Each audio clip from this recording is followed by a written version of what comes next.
¿Estamos listos? Sí, estamos listos.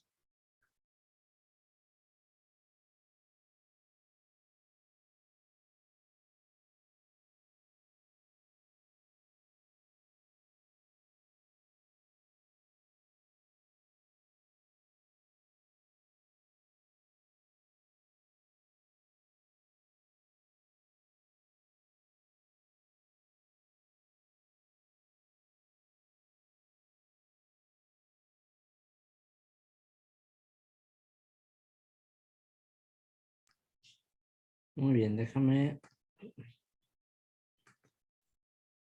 ¿Se alcanzan a ver mi pantalla? Sí. Bueno, vamos a hablar un poquito acerca de lo que es la vía visual. Más que clase va a ser como una pequeña explicación de cómo está estructurada la vía visual. ¿Ok?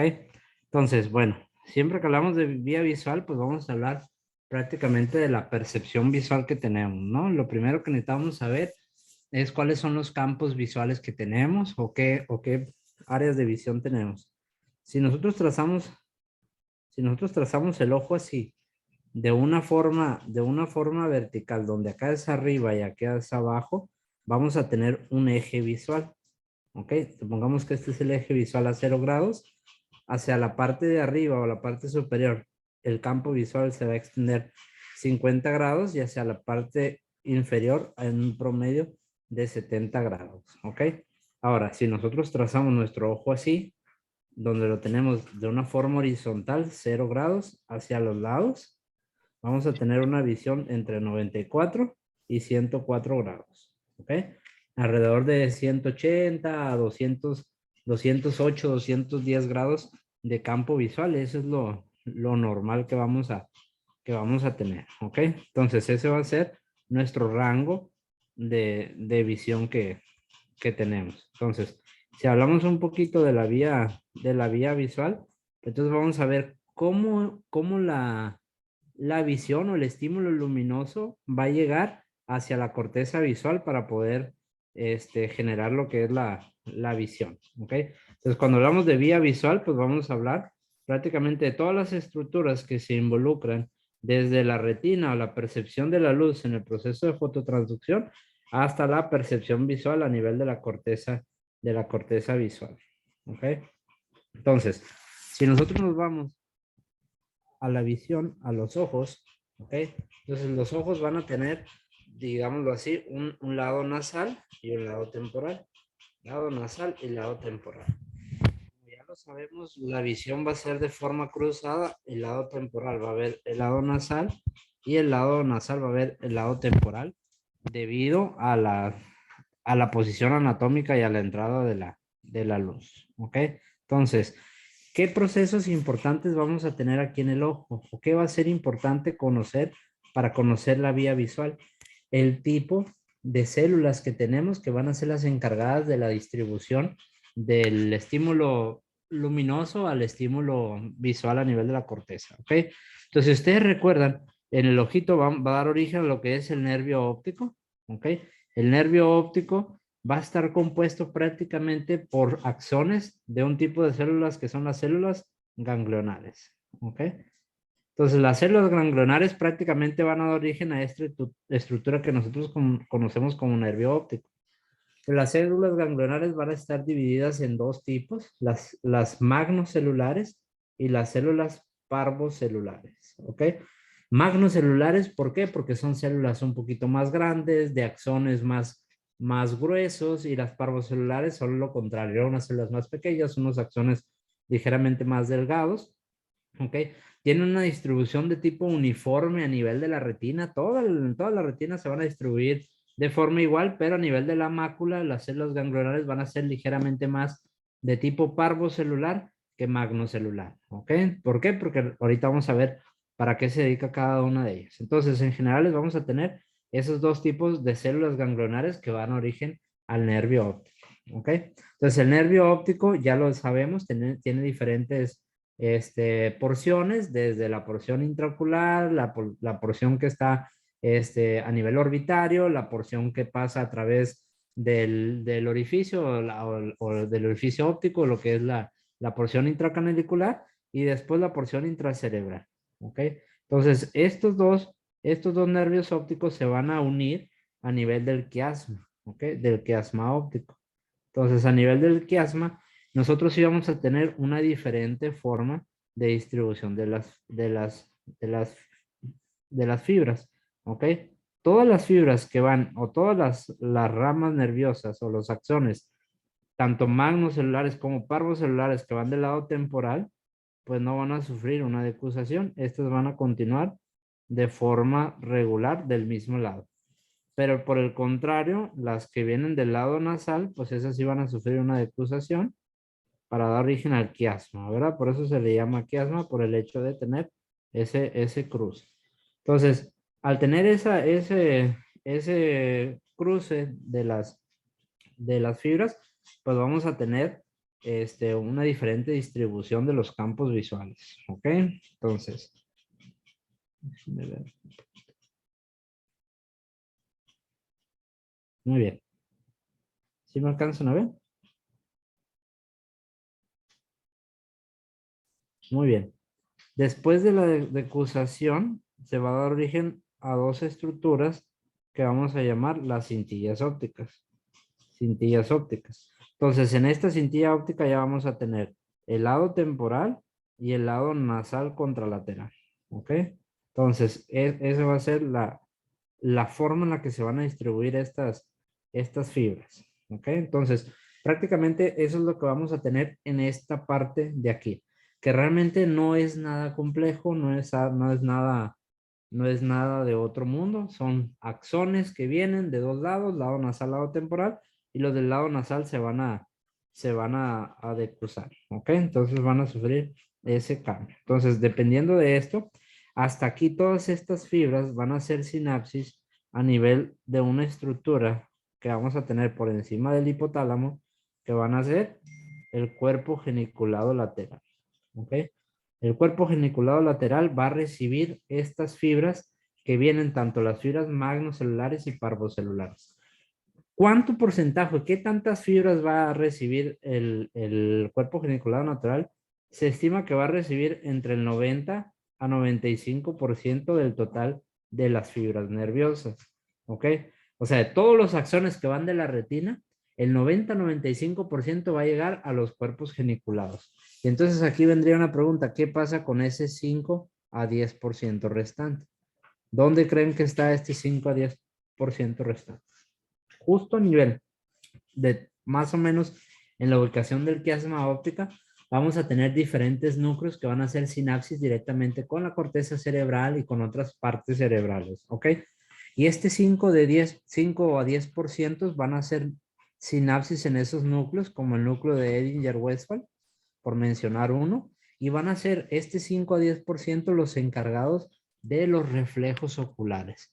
Es una conexión directa, vamos a decir, es una vía rápida para acceder al sistema nervioso central, ¿ok?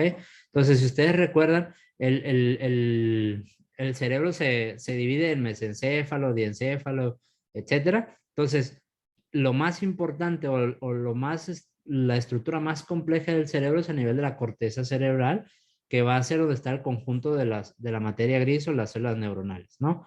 Si ustedes siguen todo el trayecto del ojo hacia la visión, va a ser hasta el lóbulo occipital. Entonces tendríamos que salir del ojo, llegar al quiasma, recorrer las cintillas, llegar al cuerpo genicular lateral, después de ahí a través de las radiaciones ópticas, llegar hasta la corteza.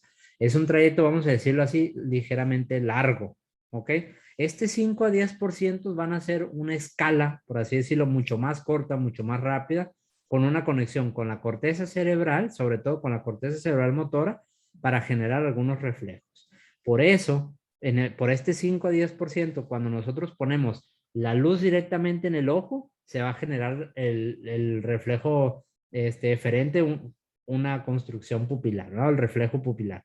Entonces, ¿por qué? Porque ese 5 a 10% de fibras va a ir rapidito a la corteza, decirle hay un estímulo luminoso y la corteza va a generar una respuesta, ¿ok?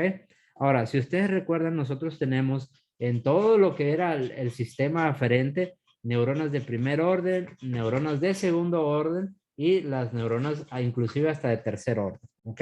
Entonces, si nosotros nos vamos a este concepto, las células ganglionares que nosotros tenemos aquí a nivel de la retina, esa va a ser la neurona de primer orden, ¿ok? Como las neuronas de primer orden eran en la piel, los corpúsculos de Pacini, de Ruffini, ¿ok? Etcétera, todos esos que eran para la percepción del dolor, el calor, etcétera, el tacto fino. Entonces, estas células de primer orden van a dar ese estímulo aferente, ¿ok? A través de dos células, dijimos magnocelulares y parvocelulares, ¿ok? Magnocelulares, parvocelulares van a ir a través del nervio óptico hacia el quiasma, del quiasma a las cintillas y van a hacer sinapsis a nivel del cuerpo geniculado lateral, ¿ok? Entonces, prácticamente aquí tenemos el 90-95% a nivel del cuerpo geniculado lateral. El otro 5% va a ir al núcleo de Edinger-Westphal, a algunos núcleos supratentoriales, etcétera, para generar los reflejos, el consensual, el reflejo de constricción pupilar, el que ustedes me quieran decir va a ser a través de esta vía, ¿ok? De la vía que representa el 5-10% de esas fibras nerviosas, ¿ok? Entonces, vamos a detenernos un poquito aquí y nosotros podemos tener diferentes niveles de lesiones. Nosotros podemos tener una lesión aquí, justo a nivel del nervio óptico, llámese en su porción orbitaria, en su porción intracanalicular o justamente saliendo del agujero óptico a nivel cerebral, podemos tener una lesión. ¿Qué vamos a tener si nosotros tenemos una lesión a ese nivel? Pues vamos a tener más que nada una ceguera monocular, ¿ok? Si nosotros lo hacemos los famosos esquemas, pues vamos a tener el ojo así y vamos a tener la pérdida de un ojito, ¿no? tanto del campo nasal como del campo temporal de ese ojo. Este tipo de lesión también lo vamos a ver en todas las lesiones que tengan que ver con el nervio óptico, inclusive en un glaucoma avanzado, en un desprendimiento de retina, cualquiera que nos afecte. Esta porción nos va a dar una ceguera monocular, ¿ok? También podemos tener otro tipo de lesión que sea justo a nivel del quiasma. ¿Y qué vamos a tener a nivel, si tenemos una lesión a nivel del quiasma? Pues va a depender el grado de lesión que tengamos. Si tenemos todo el quiasma lesionado, pues vamos a tener una ceguera monocular, ¿ok? Si tenemos solamente una porción del quiasma afectado, vamos a ponerlo aquí, una porción quiasmática afectado, vamos a tener una lesión del lado temporal que se va a reflejar en el lado nasal y otra del lado nasal que se va a representar del lado temporal, ¿ok? Entonces, si tenemos una lesión en esta parte de aquí quiasmática, ¿verdad? Que no sea completa, sino sea una lesión parcial quiasmática del lado izquierdo o del lado derecho, pues entonces vamos a tener diferente forma, ¿ok? Que es una de las formas más comunes de, el, de la lesión del quiasma óptico, ¿ok? Entonces, si tenemos la lesión del quiasma óptico así, más o menos de este lado vamos a tener una lesión del lado temporal del ojo izquierdo que nos va a afectar el lado nasal. ¿Estamos de acuerdo? Que sería esta de aquí, que no se decusó. Entonces nos va a generar este tipo de lesión.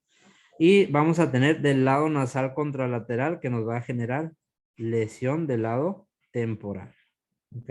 Entonces, una lesión quiasmática va a dar generalmente, si no es completa y es uno de los tipos de lesiones más común, este tipo de lesión. Y esta es una lesión, ¿cómo se le llamaba? ¿Cómo se le llamaría a esta? ¿Alguien que me diga? Si alguien nos está escuchando. Hemianopsia homolateral.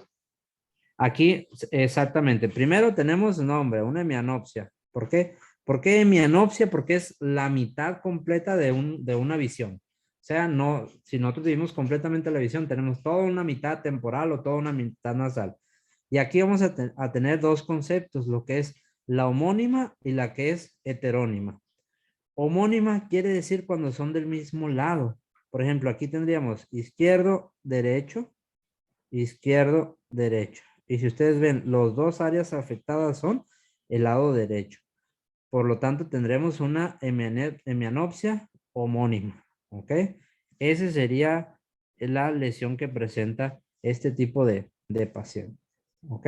Y puede ser derecha o izquierda, dependiendo de la lesión. En este caso sería izquierda, ¿verdad? Porque la lesión la tenemos del lado izquierdo, aunque las manifestaciones serían derechas, ¿no? Puede ser una manifestación, una hemianopsia homónima derecha, ¿ok? Ya cambiándoles el concepto, homónima derecha, ¿por qué quiere decir? Tenemos la pérdida de la mitad del campo del mismo lado derecho, ¿ok? Eso es lo característico, pero la lesión va a estar a nivel del lado izquierdo, ¿no? A nivel del otro lado. Si tenemos una lesión en el quiasma óptico también, pero del otro lado que no sea completa, vamos a tener la misma lesión que observamos acá, ¿ok? Si nosotros lo ponemos así, tendríamos la lesión del lado temporal que se va a manifestar en el lado nasal, ¿ok? Que no se decusa. Y del otro lado tendríamos la nasal que se va a manifestar del lado temporal, ¿no? Por la forma cruzada de la visión. Entonces aquí tendríamos una hemianopsia, porque tenemos la mitad del campo alterado, homónima porque está del mismo lado, si vamos aquí es izquierdo, derecho, y las lesiones las tenemos del lado izquierdo, entonces una hemianopsia homónima izquierda, ¿ok? Esos van a ser cuando tenemos las lesiones a nivel del quiasma, ¿ok? Cuando tenemos una lesión del quiasma, podemos tener este tipo de lesiones. Pero si ustedes ven, cuando tenemos una lesión a nivel de la cintilla, también podemos tener este tipo de manifestación, porque se está lesionando prácticamente lo mismo, ¿ok? Entonces, tanto la lesión del quiasma como una lesión de una cintilla nos pudiera dar cierto tipo de manifestaciones similares, ¿ok? Ahorita lo vamos a desglosar un poquito más. Pero en términos generales, así es como podemos evaluar las lesiones quiasmáticas, ¿ok? Pudiéramos tener, por ejemplo, una compresión justo debajo del quiasma tenemos o en esta ubicación vamos a tener la hipófisis y podemos tener un crecimiento tumoral que nos afecte aquí. ¿Ok? En el mero centro del quiasma. Si nos afecta el mero centro del quiasma, ¿qué vamos a tener? Pues una lesión de los dos lados nasales que se decusan. ¿Ok? Entonces, en este caso, ¿cómo se manifestaría la lesión? Nosotros tenemos el ojito. ¿Ok? Tendríamos el lado nasal que se manifestaría en el lado temporal. ¿Ok? En este caso sería la lesión de aquí por esta fibra que se decusó. Y en el otro ojo tendríamos una lesión nasal que se manifestaría del lado temporal. ¿Ok? Entonces, si nosotros tenemos aquí izquierda, derecha, si ustedes ven, en un lado se afecta el lado izquierdo y en otro lado, perdón, y en otro lado derecho. ¿Ok? Entonces, este tipo de mianopsias, como no están del mismo lado, se le va a conocer como una mianopsia heterónima. Y en este caso sí la podemos poner como están afectados los dos lados temporales, bitemporal. ¿Ok? Entonces, una mianopsia heterónima bitemporal puede estar afectándonos a nivel del quiasma, pero una compresión solamente a nivel central, como lo podemos observar en un adenoma de hipófisis, ¿ok? También podemos tener una compresión por parte de un aneurisma o una tumoración que nos comprima más inclinado de un lado, etcétera. Si ustedes casi siempre dicen, ¿cuál es la lesión característica del adenoma hipofisiario? Pues va a depender mucho del crecimiento y todo, ¿verdad? Te puede comprimir en el centro, te puede hacer una lesión parcial del quiasma, entonces se puede manifestar de diferentes formas, ¿ok? Pero si nosotros tenemos claro cómo se distribuyen, cómo se decusan, podemos detectar el tipo de cambio que podemos tener, ¿ok? Entonces, hasta aquí, ¿alguna duda, alguna pregunta? No. ¿No? Muy bien. Entonces vamos ahora al, al, a lo que es el cuerpo geniculado lateral, ¿ok? Como decíamos, el cuerpo geniculado lateral va a ser la neurona de segundo orden, ¿ok? Todas las neuronas que vienen aquí de las células ganglionares, los axones que vienen de las células ganglionares, tienen que hacer sinapsis aquí a nivel del cuerpo geniculado lateral. Y a nivel del cuerpo geniculado lateral vamos a tener tres tipos de núcleos, ¿ok? O se va a dividir de tres formas. Ya ustedes lo pueden leer más adelante y se va a ver que si el canalículo superior, que si el canalículo inferior, etcétera. Pero en términos generales va a haber tres tipos de núcleos donde van a hacer sinapsis los axones, ¿ok? Aquellas que van a ser para las células, perdón, para las células magnocelulares, para las células parvocelulares y ahora se habla de las coniocelulares, ¿ok? Digamos son los tres núcleos o los tres tipos de neuronas que vamos a tener en el cuerpo geniculado lateral. Todas las células que son magnocelulares es bien fácil por el nombre, la M. Todas las fibras nerviosas, todas las células ganglionares magnocelulares van a ser encargadas de lo que tenga que ver con el movimiento, ¿ok? M de magnocelulares tienen que ver con el movimiento. Todos los objetos que se encuentran en movimiento van a ser capturados por este tipo de célula. El movimiento, también van a ayudar a regular los movimientos oculares, etcétera, ¿ok? Entonces, todas las células que son parvocelulares son las que van a encargarse de lo que tiene que ver con la estereopsis o la percepción de profundidad, con lo que tenga que ver con el cálculo de distancias y con la agudeza visual y la definición de los colores. ¿Ok? En términos generales, entonces las parvocelulares, como son más encargadas de la visión, son más encargadas de lo que es la agudeza visual, los colores, los detalles finos, pues ese tipo de células van a estar más comúnmente, ¿dónde creen? Pues a nivel de la mácula, ¿verdad? Porque ahí es donde tenemos mayor agudeza visual, mayor percepción de color, mayor distinción de ciertas características. La única diferencia aquí, que las parvocelulares van a ser más que nada al color, al color rojo, a las longitudes de onda que son más altas, como el color rojo, y como el color verde, ¿ok? Entonces, acá dijimos, estas van a ser encargadas del movimiento. Cálculo de velocidad, movimiento, acá van a ser de la distinción de colores, de la sensación de profundidad o estereopsis, de los detalles, los contornos y todo eso. Esas van a ser las parvocelulares. Y recientemente, o más bien una estructura que está tomando mayor relevancia recientemente son las parvocelulares, y estas que van a ser las encargadas de la longitud de onda azul, y también se está encontrando que son las encargadas de la sensibilidad al contraste. ¿Ok? Entonces, va a depender o tiene que ver el tipo de célula ganglionar, sí, porque va a ser la función que va a hacer a nivel del ángulo geniculado lateral, ¿ok? Entonces, todo esto lo estamos englobando dentro de una estructura que se llama el cuerpo geniculado lateral, ¿ok? Que es este de aquí. Este sería el cuerpo geniculado lateral con esos tres tipos de núcleos, ¿ok? Magno, parvo y coniocelulares. Entonces, ahí todas las células van a hacer sinapsis y de ahí se van a distribuir ¿hacia dónde? Hacia la corteza visual, ¿ok? Después de lo que es después de lo que es el cuerpo geniculado lateral, se va a dar origen a ciertas estructuras que vamos a conocer, ¿ok? De ambos lados como radiaciones ópticas, ¿ok? Las radiaciones ópticas van a llegar a diferentes partes de lo que es la corteza visual, ¿ok? Entonces ya todo esto va a ser a nivel, aquí vamos a tener la corteza visual a nivel del lóbulo occipital, ¿ok? Entonces la corteza visual se va a dividir en 5 capas o 5 tipos de cortezas visuales, ¿ok? Ya ustedes pueden ver o leer un poquito acerca del cuerpo genicular lateral. Generalmente está distribuido de interno a externo, una capa de magnocelular, una coniocelular, y se denomina por nombres. Hay 2 capas de magnocelulares, M1, y luego tenemos una coniocelular, luego M2, otra coniocelular, y después P1, P2, P3, P4, así de las parvocelulares, ¿ok? Todas ellas van a dar origen a las radiaciones ópticas. Y las radiaciones ópticas van a ir a hacer sinapsis, por último, a la neurona de tercer orden, o la encargada de la percepción como tal ya de la visión, ¿ok?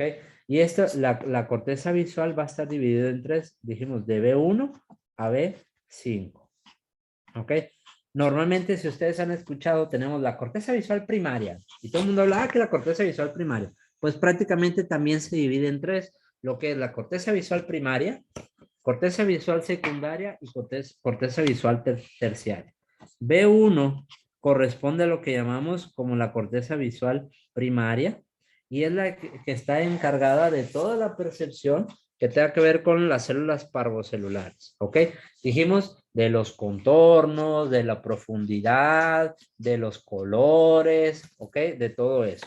Y B5 es lo que conocemos como la corteza visual secundaria, y esta va a estar responsable de todo lo que tenga que ver con el movimiento, ¿ok? Con todo lo que vimos ahorita, que tenga que ver con movimiento, velocidad, etcétera, ¿ok? Y el restante, B2, B3, B4, B5, B2, B3, B4, van a estar relacionadas con la sensibilidad al contraste, lo que es la agudeza visual, sobre todo a longitudes de onda como el color azul, a nivel de este tipo de cortes, y la sensibilidad al contraste. Entonces, en términos generales, así se distribuye la vía visual, ¿ok? La vía visual entonces va a responder, si repasamos, al nervio óptico, del nervio óptico se va a dar origen al quiasma, a las cintillas, al cuerpo genicular lateral, y el cuerpo genicular va a dar origen a las radiaciones ópticas, y las radiaciones ópticas a nivel de la corteza visual, ¿ok? Entonces, la distribución va a ser muy variable dependiendo de el tipo de célula que tengamos, ¿no? Todas las parvocelulares, vámonos a las parvocelulares. Las parvocelulares van a salir más que nada del lado temporal porque se encuentran en la mácula, van a viajar a través del nervio óptico, casi no van a sufrir de exudación porque están del lado temporal, continúan a través del quiasma a la cintilla óptica, llegan al cuerpo geniculado lateral, hacen sinapsis con las células parvocelulares del cuerpo geniculado lateral a nivel del canalículo superior, hacen sinapsis y de ahí se van a través de, de las radiaciones ópticas a la corteza visual primaria B1 que se encuentra justo por encima de lo que es la cisura calcarina, ¿no? A nivel del lóbulo occipital. Las magnocelulares siguen el mismo, pero como son más nasales, sí van a sufrir la decusación, hacen sinapsis en las células magnocelulares del cuerpo genicular lateral y van a la corteza visual secundaria, que sería a nivel de B5 de la corteza motora, que se encuentra justo por arriba de la corteza visual primaria, ¿no? Entonces, ¿por qué tiene que ver con eso? Si ustedes recuerdan, tenemos diferentes núcleos, ¿ok? También, por ejemplo, las que son magnocelulares van a ir a hacer sinapsis a la corteza visual secundaria, que va a estar en estrecha relación con la corteza visual motora. Porque si ustedes recuerdan, las magnocelulares son las que están encargadas del movimiento. Entonces, esas van a dar respuesta van a dar una respuesta motora, ¿no? La respuesta eferente va a ser motora. Por lo tanto, llegan ahí, hacen sinapsis o a través de una conexión con la corteza motora a nivel del lóbulo parietal y entonces generan una respuesta motora. Como cuando viene algo directo, el movimiento hacia nosotros y nosotros movemos la cabeza para que no nos vaya a golpear, por ponerlo de ejemplo, ¿ok? Entonces ese tipo de respuestas motoras los vamos a dar gracias a esa conexión de este tipo de corteza motora. Las lesiones que nosotros presentamos aquí, a este nivel, a nivel de las radiaciones ópticas, van a dar origen a cuadrantopsias, ¿ok? De todo el ojo van a dar origen solamente a lesiones que afecten un solo cuadrante, ¿ok? Un solo cuadrante se va a dar origen cuando tenemos este tipo de lesiones. Es más difícil, más complejo ponernos a pensar, una cuadrantopsia temporal derecha, ¿a qué se debe? Pues hay muchas causas que pueden ahí, ustedes empezar a buscar para determinar cuál es la lesión más posible que se pueda presentar, ¿ok? Tenemos diferentes núcleos, el núcleo del oculomotor, el núcleo del nervio troclear, etcétera, que van a dar respuesta también a esas áreas motoras, ¿ok? Cuando tenemos izquierda, cuando tenemos derecha, pues vamos a dar origen al mismo lado. Eso sí es importante. Si tenemos una lesión del lado izquierdo, la cuadrantopsia va a ser generalmente izquierda, y cuando tenemos una lesión del lado derecho, la cuadrantopsia generalmente va a ser del lado derecho. ¿Ok? Va a depender también la lesión va a depender también de si es completa o es parcial también la lesión. Porque podemos tener una lesión que abarque una parte de las radiaciones ópticas, una lesión que abarque toda la radiación óptica o también la otra parte del otro lado, ¿no? Y eso nos va a dar diferentes tipos de manifestación. Preguntas hasta ahorita.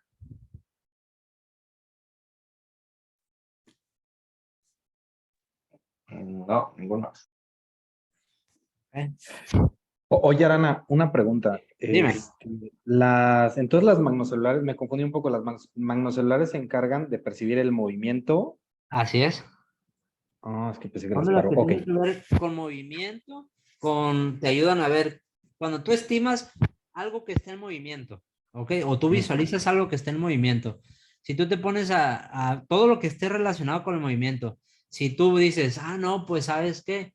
Yo creo que va a 60 kilómetros por hora, estás usando las magnocelulares, ¿no? O sea, estás percibiendo el movimiento y esas mismas te van a ayudar a tratar de hacer una estimación, ves el movimiento del contorno del objeto, ¿ok? Pero no ves, no te ayuda a ver la agudeza, qué detalles tiene el objeto, ¿ok?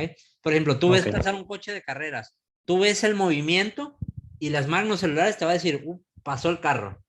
Pero las parvocelulares te van a decir, el carro tenía el número 22, era de color azul, y etc, etc. ¿Sí me explico? O sea, es todo un conjunto, se trabaja igual, pero las magnocelulares se encargan de lo que tenga que ver con el movimiento. Ok, ¿y las coniocelulares únicamente es la distinción del color azul? Es para las longitudes de ondas bajas, como el color azul, y también para la sensibilidad al contraste.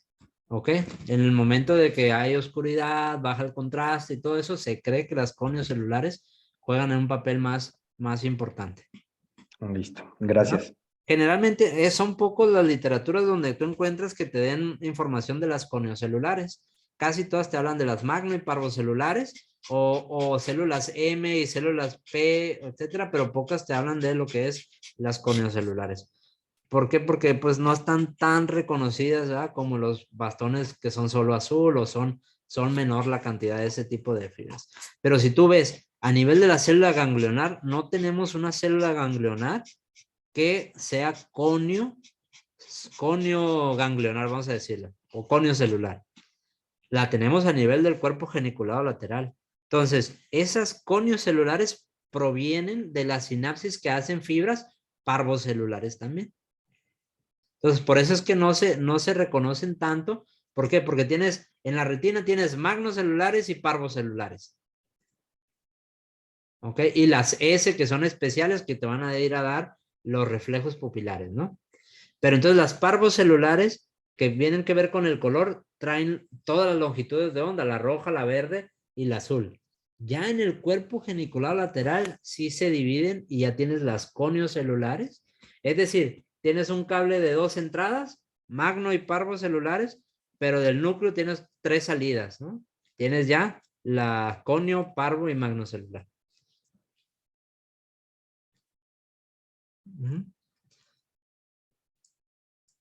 ¿Preguntas, dudas? No, todo bien. Pues bueno, yo creo que eso es, no sé qué más pudiéramos hablar de la vía visual, así de forma de explicación. Ya en las clases que reciben o al momento de leer van a leer más, más detalles que si son, manejan acetilcolina o GABA, etcétera, etcétera, pues, pero pues ya en términos generales así distribuimos la vía visual. Igual en cuanto a las lesiones, ¿no? Si tienes una cuadrantopsia superior bilateral, estás hablando de la radiación óptica parcial derecha, etcétera, ¿no? Eso ya lo pueden leer o a lo mejor lo revisan en algunas de sus clases, pero en términos generales, que ustedes sepan que las cuadrantopsias es porque hay una lesión en la cintilla óptica, pues entonces ahí sí va, ya con eso tenemos una lesión. Lo que sí aquí puede ser un poco trivial es si yo les pregunto, ¿cuál es la lesión más característica de una lesión quiasmática? ¿Qué tipo de alteración vamos a tener? Pues si afecta todo el quiasma, pues pues ceguera bilateral, ¿no? Ajá, pero también podemos tener que lo vaya a afectar de forma vertical, así, ¿no? Sí, Como si fuera el centro y te hace una hemianopsia heterónima bitemporal, ¿no? O sea, los dos lados temporales los vas a tener afectados, ¿ok? Que eso podría ser una de las lesiones más características del adenoma hipoficiario, ¿no? Porque te hace una compresión del centro como si fuera una lesión vertical y entonces te genera la hemianopsia heterónima bitemporal, cosa que la mayoría dice, una hemianopsia homónima, ¿ok? Entonces, no hay una hemianopsia homónima bitemporal. Eso está completamente mal dicho, ¿no? Porque para que sea homónima tiene que ser derecho, izquierdo o nasal temporal de un ojo o temporal nasal o como ustedes lo quieran ver. Si están de los dos lados, pues ya es homónima, ¿no? Homónima derecha o homónima izquierda, depende de dónde se encuentre la lesión. Y generalmente las homónimas es más común encontrarlas cuando tenemos lesiones a nivel de las cintillas ópticas. ¿Ok? O le llaman lesiones retroquiasmáticas, ¿no? ¿Cuál es la lesión retroquiasmática más común? ¿Cuál creen ustedes que es la lesión retroquiasmática más común? Que te puede dar una hemianopsia homónima. Porque ya dijimos, tenemos un adenoma hipoficiario, pum, te va a comprimir el quiasma y ese te puede dar una heterónima bitemporal, ¿no? Si te comprime del centro, que es lo más común. Y una a nivel de la cintilla óptica, ¿cuál creen ustedes que va a ser?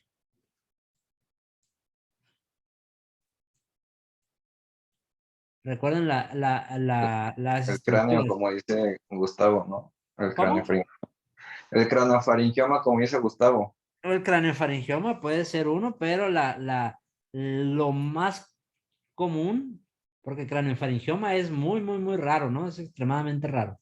¿Qué es más común que se encuentra cerca también del nervio óptico? Pasa casi al ladito del nervio óptico. Es una estructura que entra al cerebro. Un aneurisma. ¿Ok? Un aneurisma de la arteria carótida interna o la arteria cerebral media te puede dar origen a también una hemianopsia homónima, ¿no? Por compresión de una cintilla óptica. ¿Ok? Entonces, son lesiones retroquiasmáticas. Eso nos permite a saber qué es lo que esperamos, ¿ok?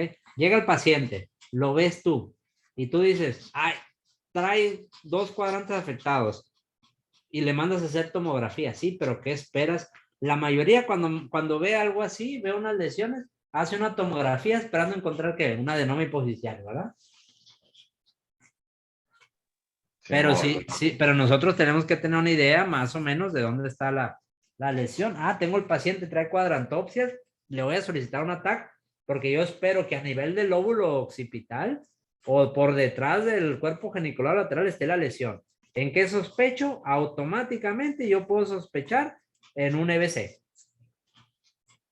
¿Verdad? Un EBC hemorrágico isquémico que haya dañado algo en la corteza visual primaria o algo en las radiaciones ópticas. Ah, yo tengo una hemianopsia homónima izquierda o derecha. Ah, pues yo automáticamente pienso en algo retroquiasmático, entre el quiasma y el cuerpo geniculado lateral. Algo por ahí, llámese un aneurisma, llámese una disección, llámese lo que usted, un craniofaringioma, pero va a estar de la hipófisis o va a estar en el cerebro medio. Vamos a dividirlo así, en el cerebro medio va a estar la lesión. ¿Ok? Si tengo una lesión que es heterónima bitemporal, pues entonces ya voy a hablar de una lesión a nivel del quiasma, ¿ok? A nivel anterior, ¿verdad? Puede ser a nivel del quiasma, o puede ser anterior, antes de la entrada del nervio óptico a la porción canalicular del agujero óptico, ¿ok? Entonces ya nos daría una noción. Les pregunto, con esta información que tenemos ahorita, ¿pudiera existir una hemianopsia heterónima binasal?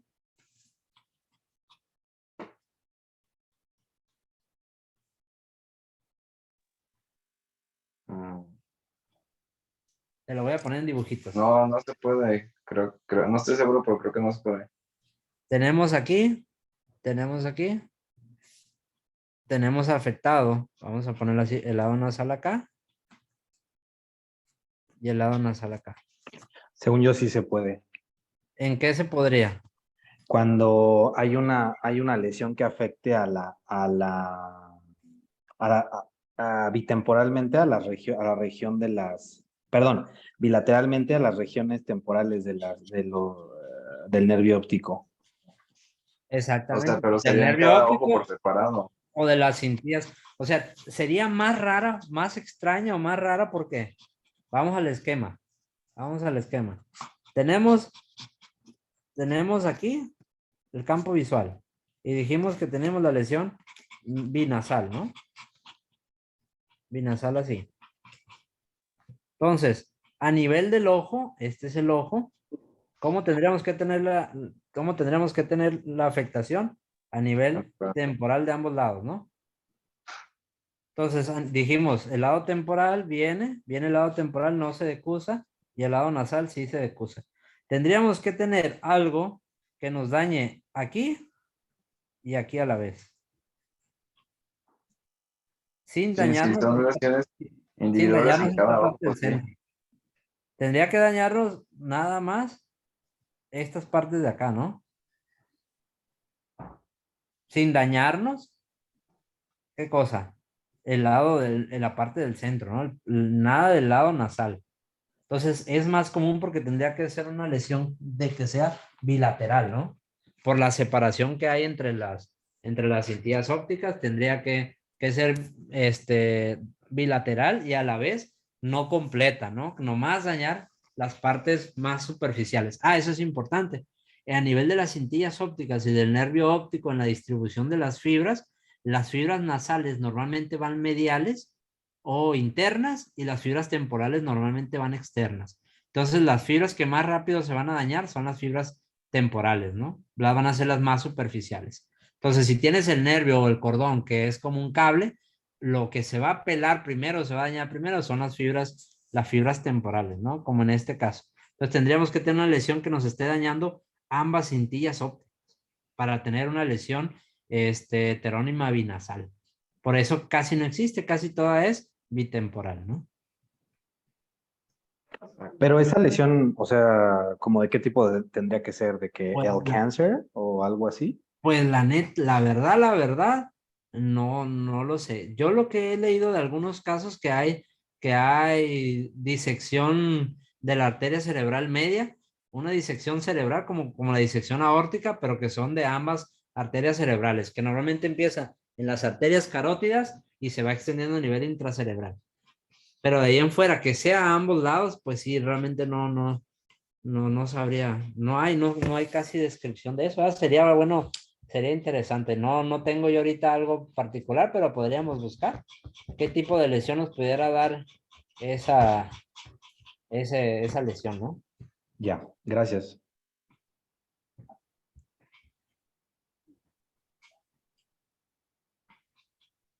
Pues no sé si hay alguna otra pregunta, alguna otra duda. No, gracias. Yo creo que la clase de mañana va a ser, pues justamente esto, ¿sabes? Como que saber a qué nivel está la lesión, cómo se va a manifestar. No creo que entremos en tanto detalle. Ajá. Gracias. Sí, es más que nada es tener una idea de dónde puedes encontrar la lesión para buscarla, ¿no? Más o menos para identificarla. Exacto. Porque si tú sospechas una adenoma de hipófisis, por poner un ejemplo, pues a lo mejor, pues ocupas un ataque simple. Si tú sospechas de algo vascular, pues hay que pedir la contrastada y así puedes decirlo. Si tú sospechas que sea en el nervio óptico, pues hay que pedir una de órbita, ¿no? O algo así, pues, para orientarte un poquito. Entonces ya obviamente yo no me acuerdo exactamente todos los diagnósticos que pueda involucrar una hemianopsia homónima derecha, pues. O sea, que te dañe la cintilla óptica, pues a lo mejor ahí ya puedes tú profundizar un poquito más y decir, no, pues es el craneofaringioma, es un pinealoma, es una aneurisma, es esto, otro. O sea, ya puedes generar tus diagnósticos diferenciales y obviamente también la clínica te la va a dar, ¿no? O sea, dependiendo que tenga tu paciente, es un paciente que tiene dolor torácico, con el ejercicio se cansa, o tiene dolor a nivel del cuello con el ejercicio, pues un aneurisma, una disección aórtica, una disección carotidia, ¿no? O así te vas orientando con la clínica que tenga tu paciente también. Y se lo cargó San Plátano. Exactamente. Cargó San Plátano. Sí, y realmente en el caso de neurooftalmo, pues, ¿qué le dices? Felicidades, tiene una lesión en la corteza primaria a nivel de B1 o tiene una corrección, pero pues ya, ahí hasta ahí, ¿no? O sea, ¿qué le voy a hacer? Pues, si hay algo que hacerle, para empezar, lo tendría que hacer un neurocirujano, ¿no? Trae una menopsia heterónima bitemporal, sospecho en un adenoma hipoficiario, chido, ¿no? Ya lo categorizo si por funcionante o no funcionante y se lo paso al neurocirujano, ¿no? Ya diagnosticadito y todo. Simón. Ujú. Bueno, pues si no hay más preguntas, yo creo que podemos dar por terminado. Simón, gracias, Juan. Gracias, Juan. Muchas Gracias. gracias. Adiós, buen día para todos, buena tarde, perdón, para todos. Noche. Eh, Sí se grabó la clase, ¿verdad? Yo escuchaba más a la Boni, yo lo escuchaba más a la Boni que a Juan. Disculpen, ¿saben si quedó grabada la clase? Sí, creo, sí quedó grabada. Ah, súper, muy bien. Muchas gracias.